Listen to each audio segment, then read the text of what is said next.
Tomato को नहीं आज गोटे एमिति रेसिपी आम बनइबा जल्दी बनब खाइबापी एते सुआदिया लगे जे दुईटी रुटी जगार चारोटी रुटी केतले आपण माने खाईदेवे जना पड़ोनी। गोटे थर बनईकी खाइले सप्ताह को 4 थर बनईकी खाइबे। नमस्कार मामा किचन ओडिया को आपण मानक अनेक अनेक स्वागत। प्रथम एठी गोटे बाउल मु अल्प पानी नहीं जाइछि। एबे हम कोन करबा ना 5 ରୁ 7टी टमाटो को देई दबा। जेतिकी आपण माने बनइबे तो सेतिकी टमाटो आपण माने नेबे। तो एठी मु 7टी टमाटो नहीं जाइछि। तापर एबे हमें देई दबा 7 ରୁ 8 पाखुड़ा रसुण। तापर एबे हमें देई दबा गोटिए बड़ साइज रो पियाज। याको हमें सबको भल भाव 2 ରୁ 3 थर पई धोईकी नहीं आसीबा। जेकोसी व्यस्तता भितर हाथ में कम टाइम थिले तरकारी बनई पारुनांती ताले एई रेसिपीटा को बनइबे खाइबा पई भारी स्वादिया लागिवो। तो एबे हम कोन करबा ना ए पियाज को काटी नहीं जिबा। एकदम पतला पतला पीस करके हमें काटी नहीं जिबा। टमाटर तो आपण माने विभिन्न प्रकार रेसिपी बनई थिबे किंतु एई भुलिया रेसिपीटे अति सहज रे बनातु छुआठू बड़ समस्त को पसंद आसीबो। तो एठी मु पियाजटा को काटी नहीं जाइछि। एबे हमें रसुण रो चोपा को छड़ेई नहीं जिबा। रसुण को धोई के चोपा छड़ेई नहीं गेले कोन हबो ना जल्दी हमर चोपा छाड़ी जिवो रसुण रु। जेतिकी रसुण आपण माने छड़ेइबे हल्का टिके धोई के 2 मिनिट छाड़ी देबे। तापर चोपाटा एकदम सॉफ्ट होई जिवो। आराम से चोपा हमर रसुण रु छड़ेई होई जिवो। तापर जो टमाटोटा को आम रखी ए टमाटो को आम काटबानी आम गोटा भाजवा। जेहेतु छोटिया साइज टमाटो अच्छे आम गोटा भाजी नहीं जावा। जदि आपण माने बड़ साइज टमाटो नौचंदी मझी फाड़ करके टमाटो को भाजी नहीं जिवे। तो ये गोटे कड़ई मु बसई नहीं कड़ई आमर गरम हो आसला। एबे आम देदबा 2 बड़ चामच तेल।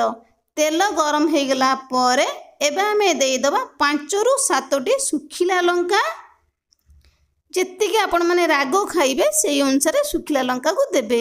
सुखिला लंका को हमें एपट सेपट करके लाल करके पूरा भाजी नहीं जिबा।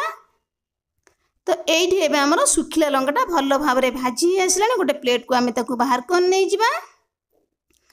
तापर जो रसुण को हमें छड़े के रखतिले तेल रे देई दबा। रसुण को मध्य हमें एकदम लाल करके भाजी नहीं जिबा। एका सांगरे पियाज रसुण सुखिला लंका को भाजीबानी भल लागिबोनी। स्टेप बाय स्टेप देले कौन हम ना भल भाव में पियाज रसुण लंका आमर भाजी हो। एठी आमर रसुणटा हल्का लाल होगी भाजी आसला। गोटे प्लेट को आम बाहर कर नहीं जिबा। तापर एबे आम देदबा पियाज।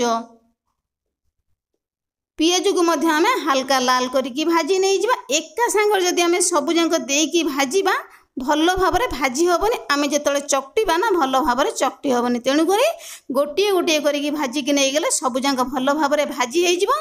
तार टेस्ट आउ फ्लेवरटा 2 गुण ही आसो। पियाजटा आमर हो आसला बाहर कर नहीं जिबा। टमाटो जो धोईकी आम रखते एका सहित आम सबुजाक टमाटो को तेल रे देदबा। गैस फ्लेम को लो मीडियम रखिबा। टमाटोटा को आम तेल रे भाजी नहीं जिबा। तापर एबे हम कौन करबा ना टिके घोड़े नहीं जिबा 2 ରୁ 3 मिनिट पर्यंत टमाटोटा हमर सॉफ्ट हो जिवो। तो एठी एबे हमर 2 ରୁ 3 मिनिट हो आसलानी। घोड़णी के आम बाहर कर नहीं जिबा। टमाटोटा को आम टिके लेउटाई नहीं जिबा। एठी हमर गोटे पाख टमाटो हो आसलानी। आम आर पाख टमाटो को लेउटाई नहीं जिबा। एमिति भी घरे किछि पनीपरिबा नथिले बा तरकारी बनेबा पई किछि इच्छा नथिले बा तरकारी खाइबा पई भलो लागु नथिले टमाटर ए रेसिपीटा को निहाती भाव में गोटे थर ट्राए करिवे। देखिबे समस्त को भलो लागिबो खाइबा पई। एबे हमर टमाटो भलो भाव में भाजी हो गलानी। ताकू ठंडा हवा पई दबा। टमाटोटी ठंडा हो गला परे त चोपा को हमें बाहर कर नहीं जिबा। तो एबे आमे कौन करबा ना ए टमाटो को आमे ग्राइंडिंग करबानी कि छेचिबानी आमे हाथ रे भलो भाव में चकटी नहीं जिबा। गोटे गोटे टमाटो को प्रेस करके एका सहित आमे सब जांग टमाटो को चकटी नहीं जिबा। एमिति चकटी की नेले कौन हबो ना खाइबा पई भलो लागिवो। तापर एबे आमे देई दबा ए भजा लंका रे लूण स्वाद अनुसार गोटे चामच। हाथ रे आमे लूण सहित लंका को भलो भाव में मिसेई चकटी नहीं जिबा। लंकाटा भल भाव में चकटी हो गला परे आम रसुण आ पियाज को ता सहित मिसेकी चकटी नहीं जिबा। तापर जो चकटी की रखते आम टमाटो एका सांगरे मिसेई दबा। हाथ में आम आउ टिके भल भाव में लंका रसुण पियाज सहित टमाटो को मिसेकी आम टिके गोलई नहीं जिबा।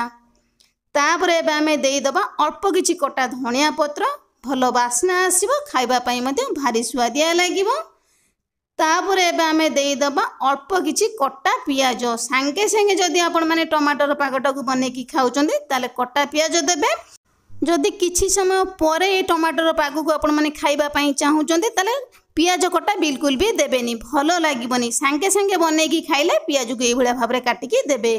तो एबे आमे कोन करबा ना हाथ रे आमे पियाज धनिया पत्र टमाटो को एका सहित मिसेई के आमे गोळेई नै जिबा। एबे हमर रेडी हो जाइछि अति सहजरे भारी सुआदिया कम टाइम रे बनी जाउथबा टमाटो पाग।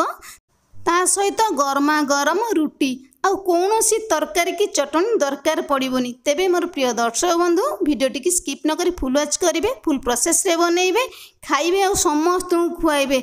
आज ये टमाटो पाग रेसिपीटी आपण मानकु केमिति लागिला छोटिया कमेंट करबा पई जम्मा भी भूलिबेनी। रहिली नमस्कार, पुणी आमे देखा नुआ रेसिपी सहित नुआ गोटे सुंदर भिडियो रे।